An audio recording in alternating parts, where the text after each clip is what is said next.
नमस्ते, मैं Saroj Patel, founder of ग्रामीण मदद काशी फाउंडेशन। जैसा कि आप सभी को पता है कि मैंने अभी एक मिशन की शुरुआत किया है और वो मिशन है बढ़ती हुई अश्लीलता।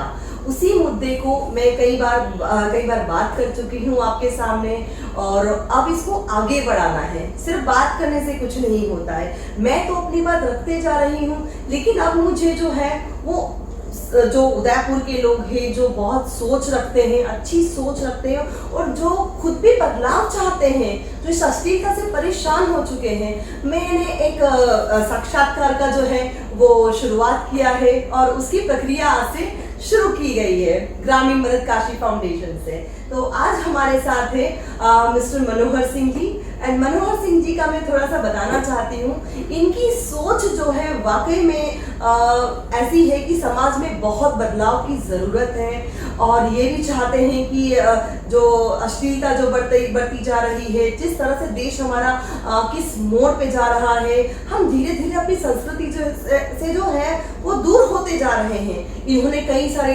जो है इनडायरेक्टली समाज के लिए काम किया है, कई लोगों के इन्होंने सेवा दिया है, निस्वार्थ सेवा दिया है इन्होंने। उसी प्रोसेस में मैं चाहती हूँ कि जो अपना इंट्रोडक्शन है ये खुद अपनी जुबानी दे तो ज़्यादा बेहतर होगा। Thank you so much Manohar ji. Thank you ma'am. और उदयपुर शहर में आए मुझे करीब 12 वर्ष हो गए। मैं मूलतः वाराणसी उत्तर प्रदेश से बिलोंग करता हूँ, वहाँ जन्मा हूँ, पला बढ़ा हूँ, शिक्षा भी पूरी वहीं पे हुई है। करीब 20 वर्षों तक मैंने बैंकिंग और फाइनेंशियल इंडस्ट्री में काम करने के बाद पिछले 2 वर्षों से अपना एक कारोबार कर रहे हैं हम लोग यहीं उदयपुर से ही। इसके साथ साथ और ये ज़रूरत पड़ी क्यों, अगर मैं बात करूँ मुझे जॉब छोड़ के बिजनेस में आने की, उसमें एक चीज़ जो मैं बैडली मिसिंग था मेरे लिए वो ये था कि मैं अपने घर में समय नहीं दे पाता था। और विशेषकर बच्चों के पॉइंट ऑफ व्यू से मैं बात करूँ तो लगता था कि मैं एक सुबह से शाम तक, क्योंकि मैं टाइम और टाइमिंग को लेके बहुत ज़्यादा वो उसमें मेरे को कोई डेविएशन नहीं चाहिए होता है। तो एक दिन मुझे अपने आप से मैंने प्रश्न करना शुरू करा तो मुझे लगा कि नहीं, ये अब नहीं सही हो रहा है। इसलिए फिर मैं जॉब से बिजनेस में आया। आज आपने इस मुद्दे पर मुझे मेरे विचार जानने के लिए मुझे बुलाया है, तो निश्चय ही उस क्रम में हम मिलके कुछ करेंगे जो कि सबकी बेहतरी के लिए होगा जी। इसी प्रोसेस को हम आगे बढ़ाते हुए मैं आपसे कुछ प्रश्नों के उत्तर चाहती हूँ कि जिस तरह से हमारा जो इंटरनेट है, हमारी टेक्नोलॉजी जो है, मनोहर जी आप बताइए कितनी अच्छी है हमारे लिए, हमारे देश के लिए। देखिए, टेक्नोलॉजी तो हमेशा अच्छी चीज़ के लिए ही होती है, क्योंकि अगर आपको प्रगति करनी है तो टेक्नोलॉजी का सहयोग लेना होगा।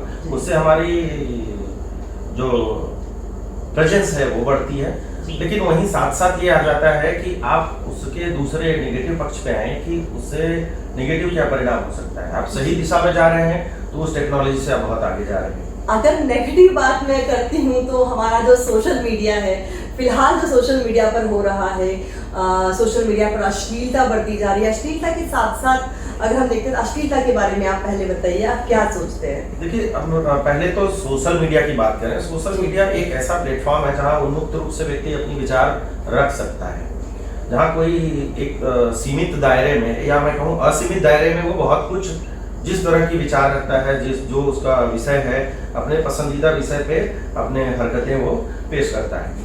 तो ये एक बहुत अच्छा मंच है जहाँ पे कि सबकी विचार निकल के आ रहे हैं, सब अपने विचार प्रदर्शित कर रहे हैं, अपने हॉबी प्रदर्शित कर रहे हैं, अपनी इंटेलेक्चुअल प्रॉपर्टी को प्रेजेंट कर रहे हैं। लेकिन साथ साथ जो अंधकार वाला पक्ष है वो ये है कि अश्लीलता भी बहुत तेजी से बढ़ती जा रही है, क्योंकि इतनी आसानी से चीज़ें सुलभ हो गई हैं इंटरनेट के माध्यम से। और आज इंटरनेट या स्मार्टफोन की बात करें स्पेशली, तो वो हर व्यक्ति की ज़रूरत बन चुका है।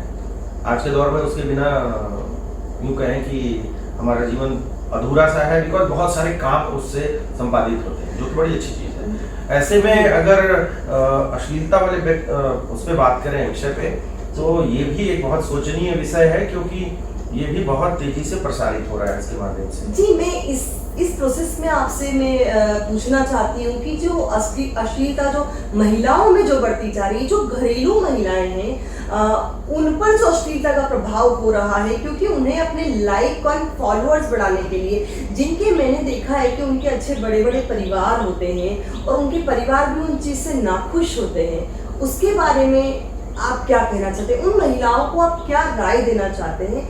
मैं उनके उसके बारे में जानना चाहती हूँ। ये बहुत पहले हमने कहीं पढ़ा था और आपने भी पढ़ा होगा और हमारे दर्शक भी इस चीज़ को कहीं ना कहीं पढ़े होंगे कि सिनेमा और साहित्य वो जो है समाज के दर्पण होते हैं।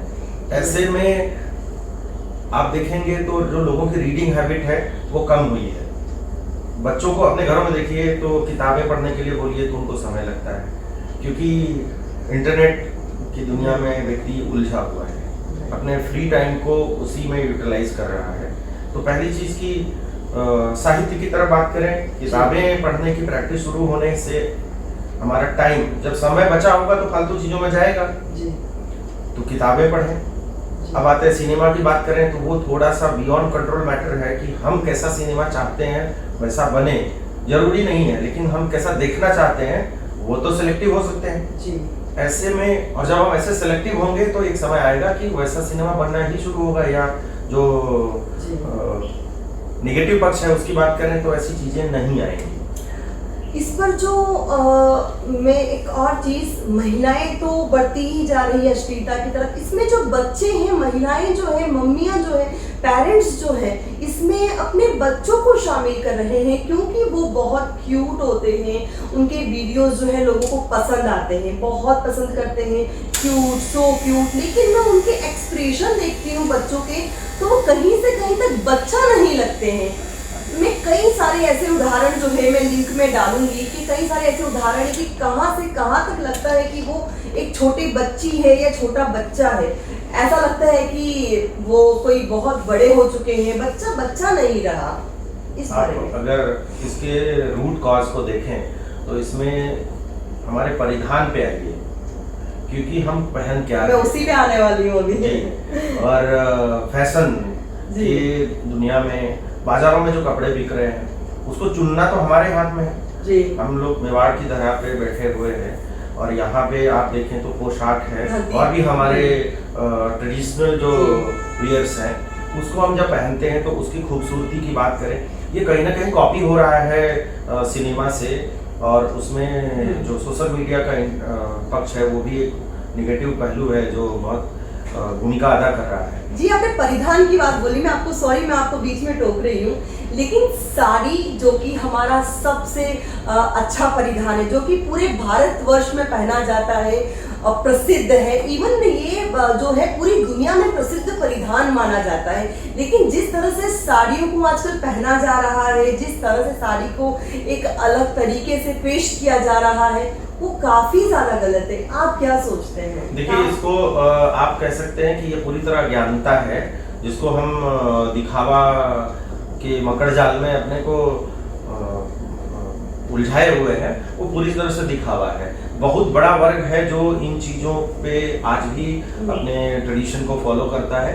तो इसमें मैं आपके माध्यम से यही कहूँगा कि उन लोगों को आगे आना चाहिए जिन्हें लगता है कि ये सही नहीं हो रहा है। एटलीस्ट वो एक जने को सुधारने का या एटलीस्ट उसको टोकने का जिम्मा ले, और वो शुरुआत घर से होती है।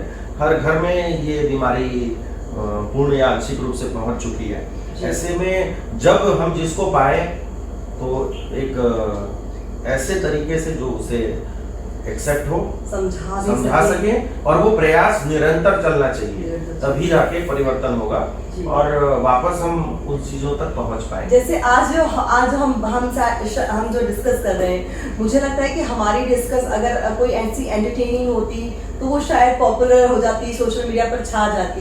लेकिन क्योंकि हमारी जो चीज़ें हैं, जस्ट एग्जाम्पल है कि हमारी जो चीज़ें हैं वो सोशल मीडिया पर इसलिए क्योंकि लोग क्या सुनना चाहते हैं सिर्फ वही देखते हैं। मनोरंजन हर किसी को पसंद आता है, तो इसीलिए likes, followers and money, shortcut money होती है, वो लोग आज चाहते हैं।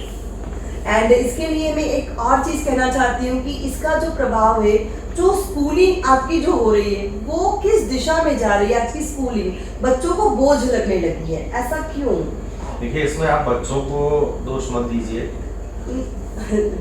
क्योंकि ये तो वही कर रहे हैं जो हम करा रहे हैं जी जाने अनजाने में, प्रत्यक्ष अप्रत्यक्ष रूप में हम ही आप जिम्मेदार हैं। जी हम उनको इन चीजों के प्रति हम खुद ही उस फैशन के नशे में डूबे हुए हैं।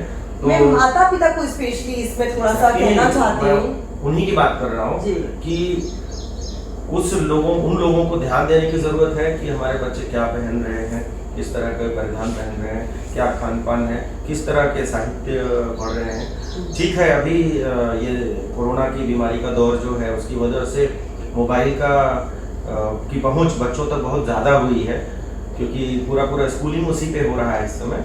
लेकिन उसके साथ साथ अगर पेरेंट्स ध्यान दें तो परिवर्तन बहुत तेजी से हो सकता है। कुछ लोग सिर्फ इसको एक स्टेटमेंट बना लें कि ये पॉसिबल नहीं है, तो मैं उनसे सिर्फ यही निवेदन करूंगा कि पॉसिबल है। आप अपने से शुरुआत कीजिए, पूरे जहान का छोड़िए, आप देखिए कि अपने यहाँ से शुरू करने के साथ कैसे पूरे जहान में परिवर्तन हो सकता है। जी, मैं एक और आपसे रिक्वेस्ट करती हूँ कि आप थोड़ा सा ये बताइए कि कैसे मोबाइल मैनेजमेंट माता पिता अपने बच्चों में करें, क्योंकि बच्चों के हाथ में मैं देखती हूँ कि पूरे टाइम मोबाइल रहता है और मम्मियाँ जो है वो परेशान हो जाती है कि परेशान करता है, इसको मोबाइल दे दो, चुपचाप बैठा रहेगा। उसका हम क्या, क्योंकि ये एक बहुत विकट परिस्थिति आ गई, क्योंकि आजकल बच्चे शायद या तो बहुत परेशान करने लगे या फिर मम्मियाँ कुछ ज्यादा बिजी हो गई है। उसमें एक पहले भी बच्चे थे शायद, एक्चुअली उसको आप अगर बहुत डीप स्टडी करें तो जो एकाकी परिवार का चलन बढ़ा है वो भी बहुत बड़ी वजह है। पहले घर में दादा दादी चाचा चाची का एक बड़ा परिवार होता था, सामूहिक रूप से संयुक्त रूप से लोग एक घर में रहते थे, तो बच्चों को भी अपनी कंपनी मिल जाती थी। यूजुअली आजकल बच्चे अकेले हैं या 2 बच्चे हैं, तो ऐसे में उनको खेलने के लिए समय नहीं मिल रहा है या एक्सपोजर नहीं मिल रहा है। मदर फादर से ही, चलो कामकाजी व्यक्ति है तो घर में कोई एक ही रहता है, कई बार आप देखेंगे कि पेरेंट्स दोनों कामकाजू हैं तो समय कम मिलता है, तो वो उनको जो सोचते हैं क्षणिक सोल्यूशन के रूप में मोबाइल पकड़ा रहे हैं, वो बाद में उनके लिए बहुत बड़ी चुनौती खड़ी करने वाला है। और चुनौती ऐसा नहीं है कि आपकी उन बच्चों का ही जीवन बर्बाद हो रहा है। तो इसमें मैनेजमेंट के पॉइंट ऑफ व्यू से आप जो बात कर रही हैं बड़ा टेढ़ा है कि आप संयुक्त परिवार की तरफ कैसे बढ़ें, लेकिन बढ़े तो बहुत बढ़िया बात है। पहली बात, क्योंकि जब दादा दादी भी साथ में होंगे तो बच्चे उनके साथ कुछ समय देंगे। लेकिन आजकल जो है हम सभी को फ्रीडम की जरूरत है, तो कोई शायद परिवार के साथ में रहना थोड़ा सा कम पसंद करता है, ऐसा तो नहीं, ये तो शायद कहीं नहीं आ रही ये चीजें। देखिए, फ्रीडम की बात कर रहे हैं तो मुझे नहीं लगता कि कभी किसी को संयुक्त परिवार में किसी प्रकार के बहुत बेसिक क्वेश्चन इसलिए है क्योंकि मैं समाज में देखती आ रही हूँ सारी चीजें, इसलिए मैं बहुत बेसिक एक नॉर्मल बात आपसे पूछ रही हूँ। चुनौती तो हर स्तर पे है, ये भी एक बड़ा मामला है जो आप कह रहे हैं कि जी। कुछ लोग तो विवश होके बाहर हैं, जी। अकेले रह रहे हैं, एग्जैक्टली, बड़ा जेन्युइन सा है। जी। कुछ लोग दिखावे में रह रहे हैं, तो मैं यही कहूंगा कि दिखावे से बाहर आइए। जिस भी स्तर पे हम बदलाव कर सकते हैं उसमें दिखावा ना हो। जी मनोहर जी, जैसे कि हम जो ये जो स्कूल की प्रथा है ये चलती रहे, लेकिन क्या छोटे छोटे से अगर गुरुकुल अगर की स्थापना हो, अगर इस तरह से संस्कार गृह खोले जाए, गुरुकुल ना सही लेकिन अगर हर शहर में अगर 4-5 अगर संस्कार गृह खोले जाए, जो कि हमने प्लानिंग किया हुआ है and we are working on it, तो आप क्या सोचते हैं? आप अपनी राय, क्योंकि मैं अपनी राय कई बार दे चुकी हूँ, मैं चाहती हूँ कि इस बार आप अपनी राय दें कि अगर संस्कार गृह खोलने से क्या फायदे होंगे और संस्कार गृह में क्या चीजें होंगी।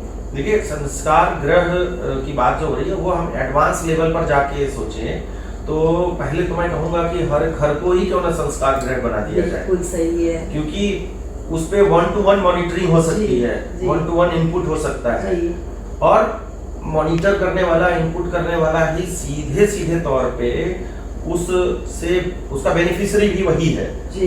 तो उसका तो पूरा स्टेक लगा हुआ है जी।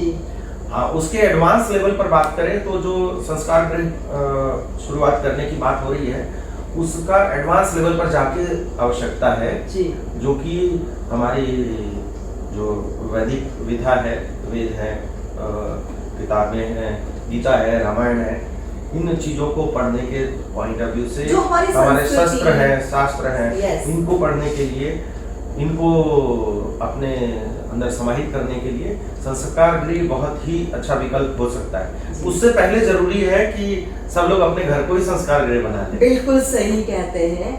तो इसी में मैं कंक्लूजन में आप सभी से कहना चाहती हूँ कि मनोहर जी आपका बहुत बहुत धन्यवाद, आपने अपनी राय रखी।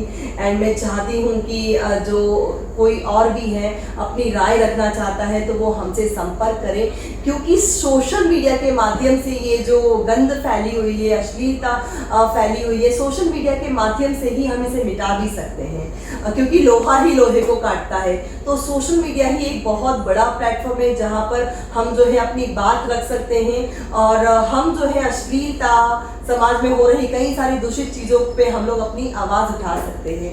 Thank you so much. आगे और जुड़े रहिए हमसे ताकि हम आगे आपके साथ में और सारी बातें कर सकें। और अगर आप हमसे जुड़ना चाहते हैं तो आप हमसे पर्सनली संपर्क करें और हम आपका भी इंटरव्यू लेना चाहते हैं। मैं चाहती हूँ कि जो इस तरह की सोच रखते हैं वो लोग आए, जुड़े। Thank you.